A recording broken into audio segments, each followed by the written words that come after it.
What's cooking, people? Well, look at that. What do you know? It's a Nintendo Direct. Who would have thought, huh? Sarcasm aside, a Direct was inevitable. Even if it was a mini Direct, which, let's be honest, still had a wealth of announcements to show off, and based off the games revealed, it's clear that Nintendo don't want to blow their load too early in the year just yet.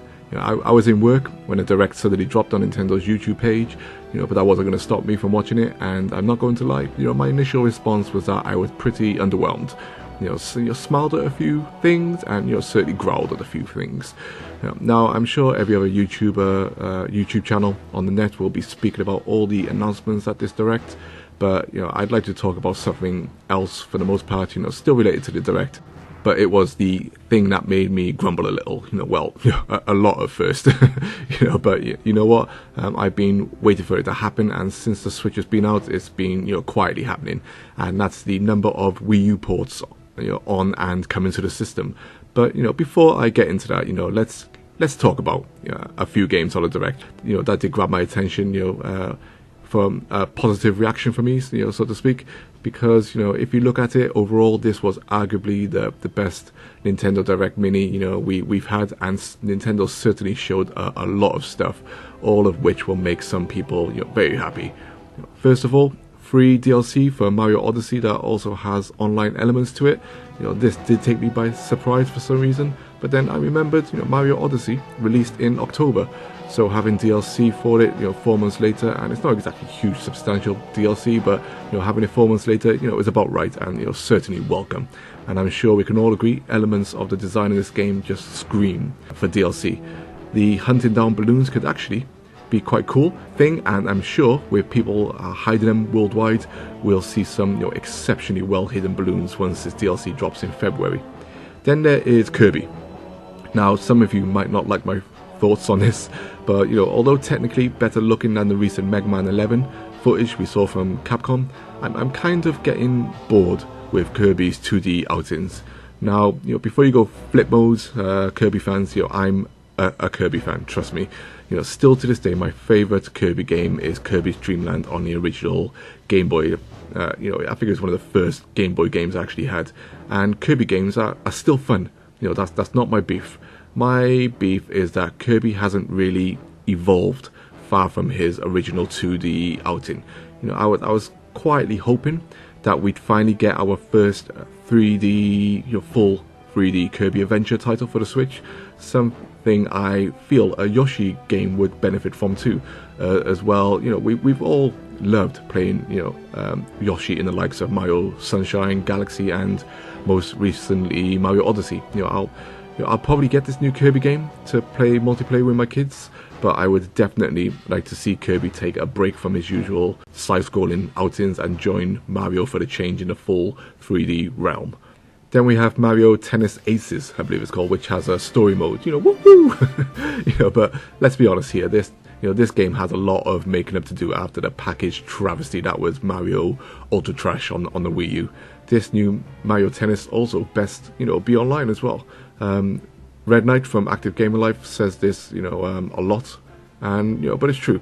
If Nintendo are going to start charging for their online, then they too need to provide the online games. So any competitive Nintendo games should be online.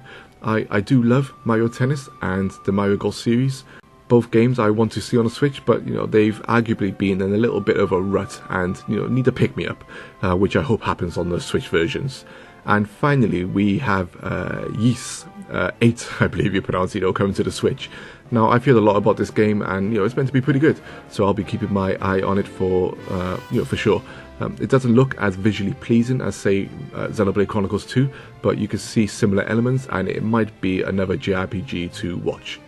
So anyway, there were a few other announcements, but like I said earlier, I want to talk about the Wii U ports that the Switch will and have received up to this point.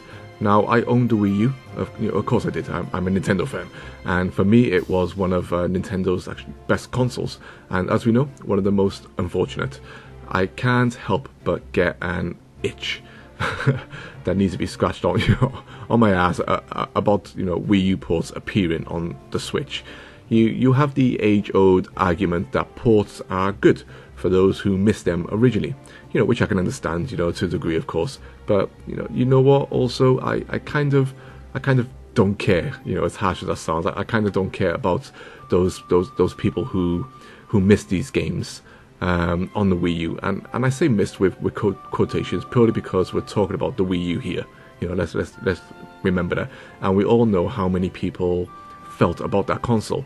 I say, I don't care because I own the Wii U, purely for that. And now that I own a Switch, I don't want to be playing a large number of the games I've already played, and played very recently too, because the Wii U really, isn't that old. You can call it selfish, I suppose, but at the end of the day, I bought the Switch to satisfy my gaming needs, for myself, for the future, not for others. So when I see a large part of the first half of 2018 taken up by either DLC for Wii U ports or new Wii U ports, or even the games that, Wii U games that released in 2018 on 2017 on the Switch. I'm in 2018, the early part. I'm left here, somewhat twiddling my thumbs, wondering, what can I play, that I can really sink my teeth into that I haven't played already.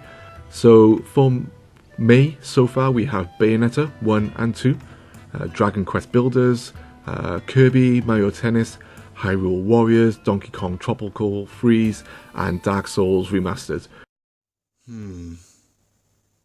Out of those 8 titles, 3 are new and the other 5 are ports. And not only ports, but games I personally already own and have played. Some of them, in fact, I played pretty hard on my Wii U, especially Hyrule Warriors and Donkey Kong Tropical Freeze, which I will say that is arguably one of the best 2D platformers ever made, if not the best 2D platformer ever made. I guess a part of me is wondering, what all those people who hated on the Wii U will think of these games coming to the Switch, and whether they'll buy them, on their new Switch. Because as we know, the look of a console can, seemingly make a massive difference on whether people buy it or not. Even if the software library is full of quality titles, amongst other things that people decide to buy consoles for. I'm not scared to admit that this gets to me a little, because in reality, the Switch is more similar to the Wii U than I feel people would like to admit.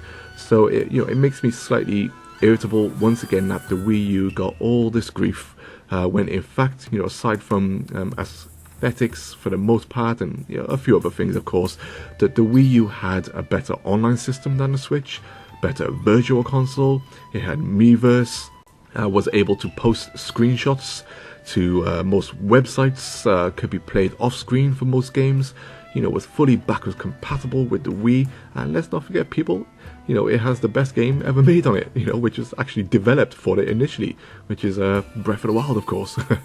I guess those Wii U wounds still sting a little, inside me. Or perhaps to ease the pain of, many of these ports coming from the Wii U, Nintendo could offer, people who previously bought these games discount of some sort, because at the end of the day, we all got these Nintendo IDs all linked to My Nintendo, and Nintendo keep track of everything that we buy for the Nintendo Switch, or even load up on the Nintendo Switch through these Nintendo IDs.